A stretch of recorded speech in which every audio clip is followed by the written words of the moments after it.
Olá, tudo bem? Nessa aula a gente vai aprender sobre um novo tipo de variável, o Boolean, e vamos começar a utilizar vetores e matrizes no nosso programa. O Boolean é um tipo que admite apenas dois valores, true e false, ou seja, verdadeiro ou falso. Ele é usado para guardar uma informação que só admite duas possibilidades. Por exemplo, uma pessoa pode estar dormindo ou acordada. Se eu criasse uma variável para armazenar a informação, estou dormindo, ela poderia ter um valor true quando eu estivesse adormecido e false quando eu estivesse acordado. Então, uma variável boolean seria ótimo para usar nesse caso. O tipo boolean também está implícito no resultado de todas aquelas avaliações que a gente fazia usando sinais de igual, maior ou igual, menor, etc. Por exemplo, vamos colocar aqui dois códigos que são similares.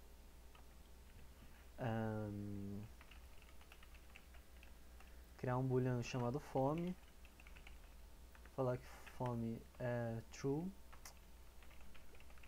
A gente faz um if para avaliar o fome e coloca aqui como resposta comer. Deixa eu só ajeitar aqui. Aqui. Só que eu poderia também escrever da mesma forma assim. Opa, aqui eu coloquei, tá errado. Queria ver se é verdade. Poderia omitir aquela comparação ali. E por que isso funciona? Como eu disse, essas expressões que aparecem no if ou no while são avaliadas, né, e como resultado a gente tem um true ou um false. Então o resultado disso aqui, dessa comparação, seria um true direto.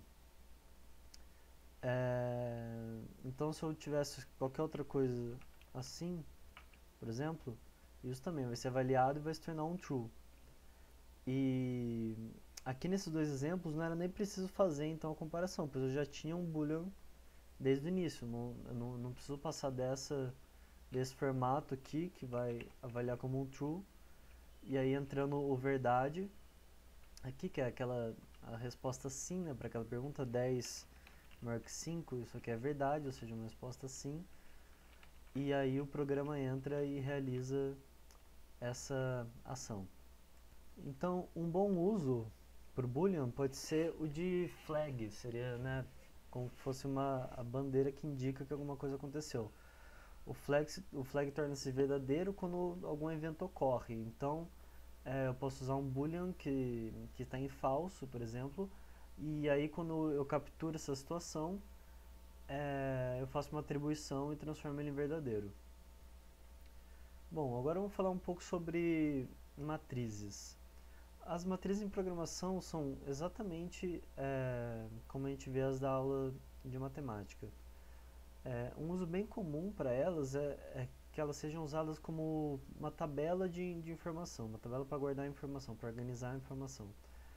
Vamos primeiro relembrar então como que uma matriz se parece. Eu vou usar uma imagem aqui que eu encontrei no Google mesmo, aqui, e ela vai ser útil para que a gente veja a diferença na identificação de cada elemento em uma matriz dentro do programa e como é a diferença para matemática. Aqui a gente tem então n colunas e m linhas, né? E percebe que o primeiro elemento, ao invés de ser o 1, 1, né, seria tipo A1, 1, ele é um A00, ele é um elemento identificado por 00. Então, ao invés de a gente começar no 1, como a gente faz numa matriz para identificar um elemento de matriz nas aulas de matemática, a gente vai sempre começar do zero. Isso na verdade é só uma convenção. Você pode fazer isso quando você está, né, trabalhando na matemática mesmo, com as matrizes lá.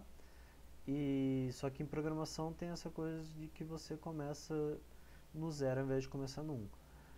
E aí ao invés de a gente ir até a coluna n, né, ao invés de a gente identificar um termo que está na coluna n, apesar dela ter o tamanho n, a gente vai só até a coluna n-1, como está aqui, e só até a linha m-1. Vamos dar uma olhadinha como que seria isso no programa. Vou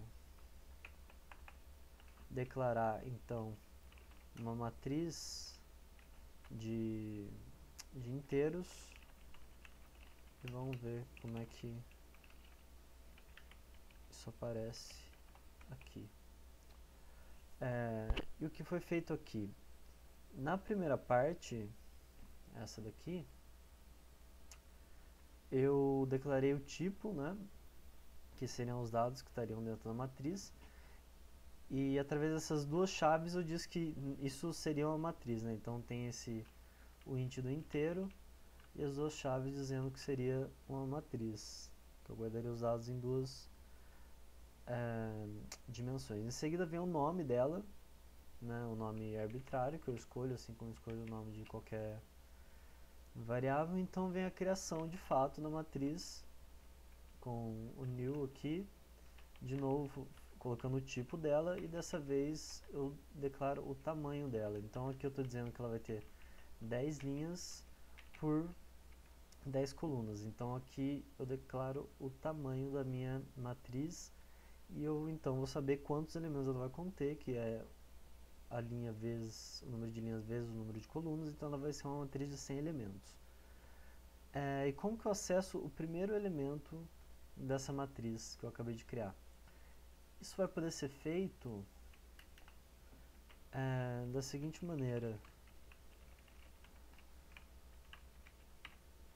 Aqui, opa.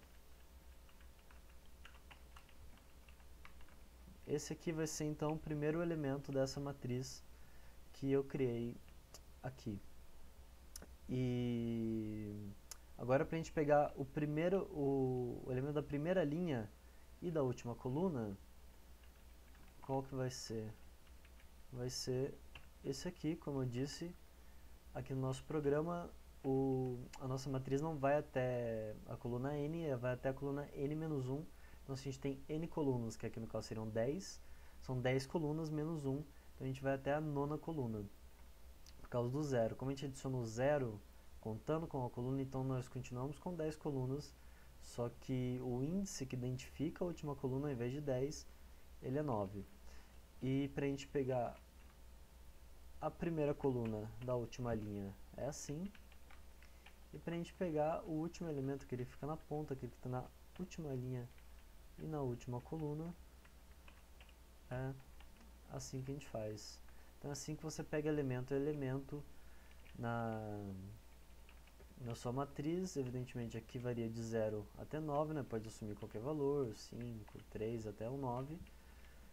E aqui é a mesma coisa de 0 até 9 para você conseguir pegar esse determinado elemento na matriz seguindo essa figura aqui. Vai ser assim que você vai pegar elemento por elemento na matriz que você acabou de criar. Tá, agora eu vou falar sobre os vetores. A gente não vai especificamente usar vetor aqui e nem na próxima aula, mas é que na verdade o vetor é apresentado antes, né? Tradicionalmente apresenta-se como funciona o vetor antes de apresentar uma matriz, porque eles são bem similares. Na verdade uma matriz acaba sendo um vetor de vetores, mas não vai fazer nenhuma diferença. Se você entendeu já a matriz, você vai entender muito fácil o vetor, porque o vetor, na verdade, é como se a gente pegasse apenas uma coluna ou apenas uma linha da matriz, e então ao invés de ter duas dimensões como a matriz, ele vai ter apenas uma dimensão. Então vamos declarar um vetor. Você vai ver que é muito parecido com a declaração de uma matriz. Então, ao invés de colocar duas chaves, eu coloco uma só, porque ele tem apenas uma dimensão. Chamo de meu vetor e faço da mesma maneira que eu tinha feito com a matriz. Então aqui eu declarei a partir do tipo dele, como eu coloquei uma chave só, estou definindo aqui que ele seria um vetor, escolhi o nome do meu vetor, criei o meu vetor com tamanho 10. E para fazer o acesso, evidentemente que é bem parecido com o caso da matriz. Esse aqui é o primeiro elemento, e esse aqui vai ser o último elemento do nosso vetor. O vetor também vai ser usado para guardar, basicamente para, né, acumular informações, guardar séries de informações que sejam relacionadas de alguma forma. Então ele vai ser bem parecido com a matriz, né? Os usos depende de como estão essas informações, de como você quer dispor essas informações, você vai usar vetor ou matriz. Mas o uso é bem similar, como você pode ver aqui. Tá, agora vamos falar um pouco mais de como essas coisas aparecem nos programas. Vamos imaginar então que a gente tem uma sala de aula com carteiras escolares, como se fosse uma matriz, né? Uma sala normal, que tem as colunas e as filas de carteiras. E essa sala teria 5 colunas e 6 carteiras em cada uma. E a gente quer criar uma variável que guarde informação se um determinado aluno, numa determinada carteira, está entendendo a aula ou não. Então o que a gente poderia fazer? A gente poderia fazer o seguinte. A gente poderia então criar... Aqui nesse caso, a gente tem duas possibilidades, né? O aluno pode estar entendendo ou não entendendo. Então não vale a pena que eu crie uma matriz de inteiros, porque a matriz de inteiro pode guardar um monte de valor. Só preciso guardar 2 valores para cada aluno, ou se ele entende ou se ele não entende. Então por isso eu vou usar um boolean, que vai ser, porque é mais intuitivo e também é mais eficiente, embora a gente não precise se preocupar muito com eficiência nesse estágio, mas fica também mais intuitivo para quem vai ler o programa, ou na hora de usar mesmo, escrever o programa fica um pouco mais fácil de pensar. Então a gente ficou aqui com uma matriz de 6 linhas, porque eu falei que tinham 6 carteiras em cada coluna, e 5, porque são 5 colunas. E aí dentro dessa matriz, a gente guardaria um valor de true para os alunos que estão entendendo a aula e de false para os alunos que não estão. Então se a gente fosse pegar o aluno ali da primeira carteira, na verdade seria entendendo. Bom, não faz diferença, a gente não vai rodar o programa, mas só para ficar certo. Se eu fosse pegar então um aluno que está ali na primeira fileira de carteira, senta ali na frente, então seria A0, e senta bem próximo da porta, aquele que fica na ponta da sala, ele seria esse aluno. Se ele estivesse entendendo, a gente colocaria um true aqui. E aí essa seria uma forma de guardar essa informação utilizando uma matriz. Caso a gente quisesse criar uma matriz para guardar a idade dos alunos dessa mesma sala, a gente poderia fazer assim, criar uma matriz de inteiro e criar ela com as mesmas dimensões de antes.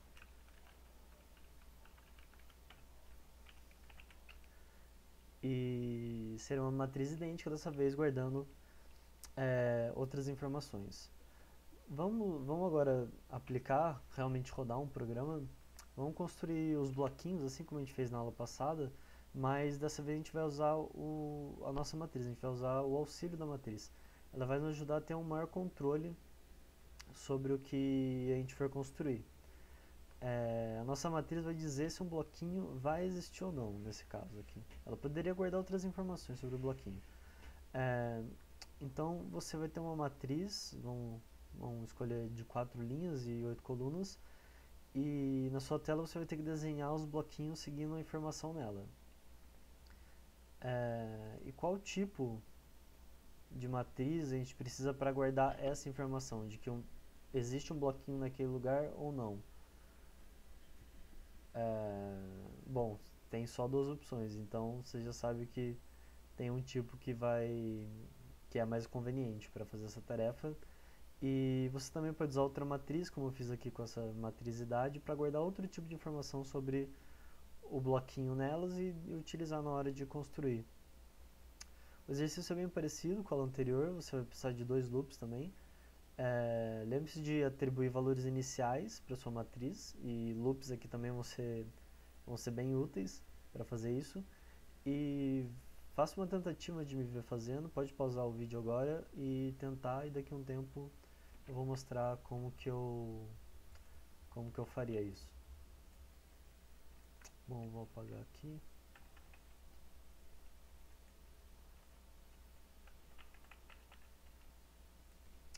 Tá, então vamos fazer aqui. Para nos auxiliar nos loops, eu vou criar essas duas variáveis, i e j, o i para as linhas e o j para as colunas.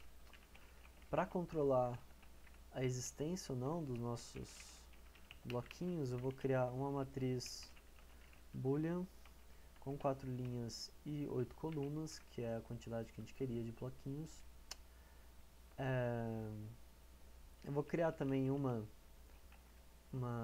matriz com inteiros para a cor dos bloquinhos, isso aqui é opcional, mas também com a mesma dimensão que a outra.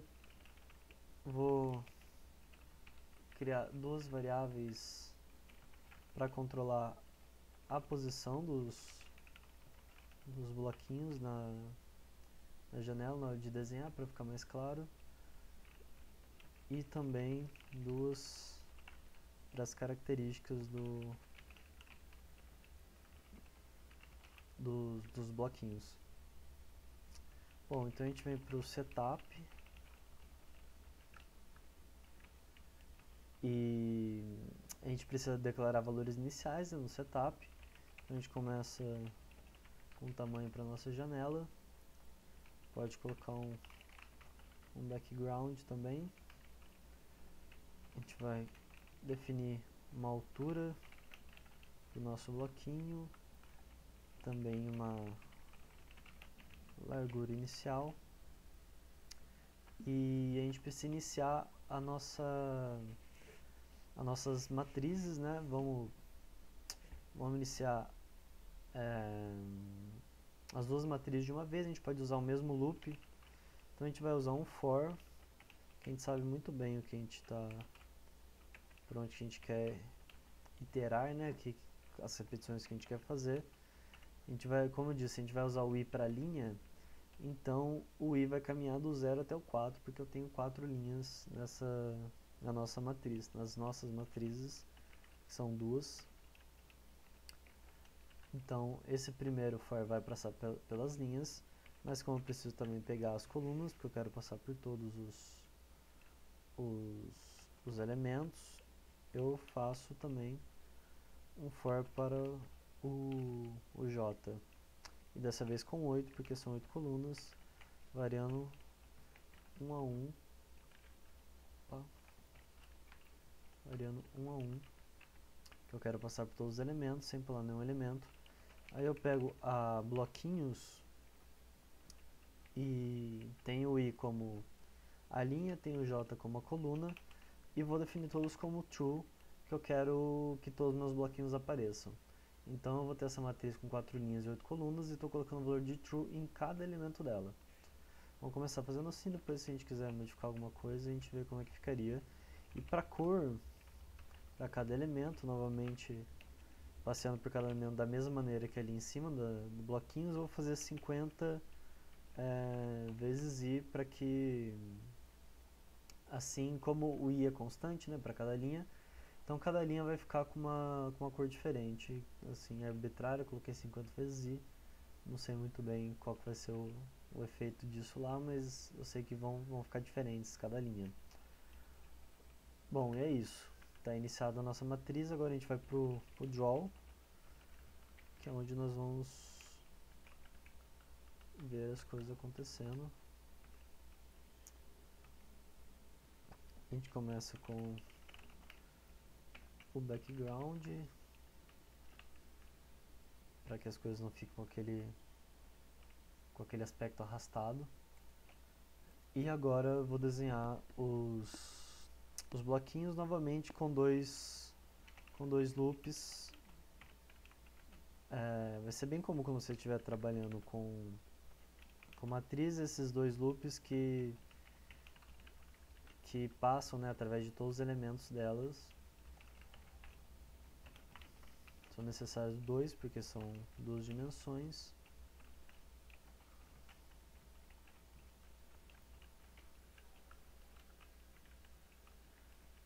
Aqui nós temos dois fors já alinhados e pronto para passar por todos os elementos. Aí a gente vai usar a nossa matriz onde está guardada a informação, e dessa vez, ao invés de definir um valor, nós vamos consultá-la. Então nós vamos nos perguntar se ela guarda o valor de true, porque neste caso, em que ela guarda o valor de true, a gente vai de fato desenhar um bloquinho. E aí a gente vai fazer aqui o valor de x do bloquinho variando de uma determinada maneira para desenhar todos para fazer ele variando, né, de posição em posição, para não ficar um em cima do outro. A gente colocou colocou esse 100, porque é onde ele vai começar na janela, todas as linhas vão começar partindo de 100, e depois esse valor aqui que vai fazer com que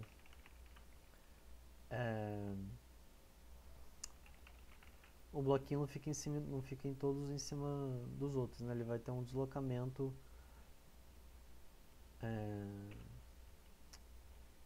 a cada iteração, por isso tem que ter um J aqui, alguma coisa que se modifica, né? A cada rodada desse for aqui, porque se eu ficar com o mesmo valor ali, ele vai desenhar todos um em cima do outro. Aí também a altura, seguindo a mesma lógica. Aqui são valores meio chutados, meio para fazer eles ficarem mais ou menos bonitos ali, mas você pode fazer de qualquer maneira, seguir qualquer lógica. Aí eu uso um fill para definir a cor de exatamente aquele elemento que eu estou colocando aqui em determinado lugar. Eu estou escolhendo o x desse elemento ij, estou escolhendo o y dele, estou definindo a cor dele. Na verdade eu não estou definindo, na verdade eu estou só consultando a cor dele, que está guardada nessa matriz, que está dizendo, o elemento i, o elemento da linha i e da coluna j tem essa cor. Então eu estou iterando através dos elementos da matriz com esses dois loops e consultando a matriz bloquinhos para saber se ele existe ou não, se ele deve ser desenhado, e a matriz cor para saber qual que é a cor dele. E aqui finalmente eu desenho o bloquinho passando os parâmetros que eu preparei ali, e a largura e a altura que vai ser igual para todos eles.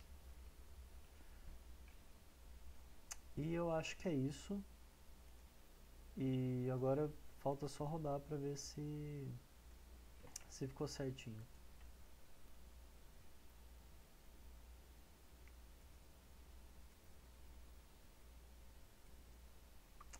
Bom, tá aí. Então são 4 linhas, como a gente tinha pensado, 8 colunas. Cada linha tem uma cor diferente. Essas aqui não ficaram muito diferentes, mas é a questão da conta ali. Tô modificando a conta, talvez fique mais claro. Ela começou num cinza e foi ficando mais escura. E a gente foi passando aqui por todos os bloquinhos, então a gente começa aqui no loop. A gente começa com o I0, né, que é aqui essa primeira linha, e com o J0, que é essa primeira coluna. Então o primeiro elemento que eu passo é esse aqui, né? Então comecei o loop no I0, depois entro nesse outro aqui que vai variar o J. Então comecei com I0 e J0. Esse é o primeiro bloquinho que é desenhado. Depois que o for mais interno aqui acaba de rodar, deixa eu diminuir um pouco aqui. Depois que o for mais interno passou aqui, fez tudo isso aqui e volta aqui para outra rodada dele. Aí o J vai ser 1. Então, com o I continua em 0. Então o I está 0 ainda, eu estou na primeira linha, e o J é 1, eu estou nesse bloquinho. E aí ele vai depois para esse, para esse, para esse, para esse, para esse, até acabar, até o J chegar, ele não chega em 8, mas menor que 8, chega em 7. E então eu vou para a próxima rodada do loop exterior, que o I vai para 1, e essa é a linha 1, e aí vai fazendo tudo da mesma maneira e desenhando como a gente já viu nas aulas, né, de loops do while e do for, a sequência que isso é feito. Dessa vez aqui a gente tem essa matriz, a gente poderia modificar alguns valores, a gente colocou aqui a gente definiu tudo como true, a gente poderia logo aqui embaixo subscrever e definir alguns como false. Isso vai ser útil para você, principalmente para você saber se você entendeu onde fica cada elemento. A gente pode colocar aqui bloquinhos. Vamos pegar o primeiro elemento e colocar como false e ver como que ele fica agora, como que o programa desenha.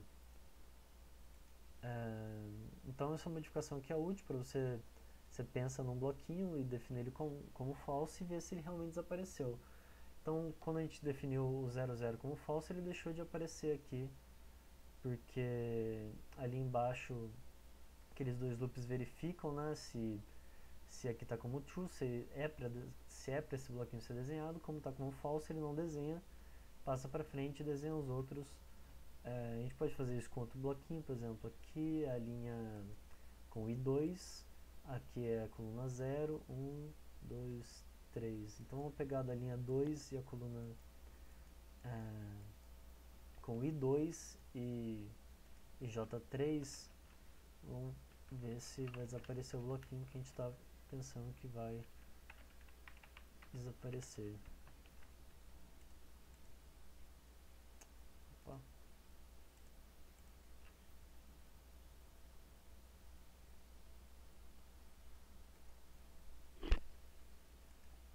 Bom, aí desapareceu o que a gente já estava esperando que desaparecesse. Bom, é isso. A aula é só para aprender como funcionam as matrizes no programa, aprender a utilizá-las, aprender também sobre o Boolean, que é um tipo importante de variável. E é isso. Na próxima aula a gente vai juntar tudo e formar aí tipo um mini joguinho. Bom, então é isso, até a próxima aula.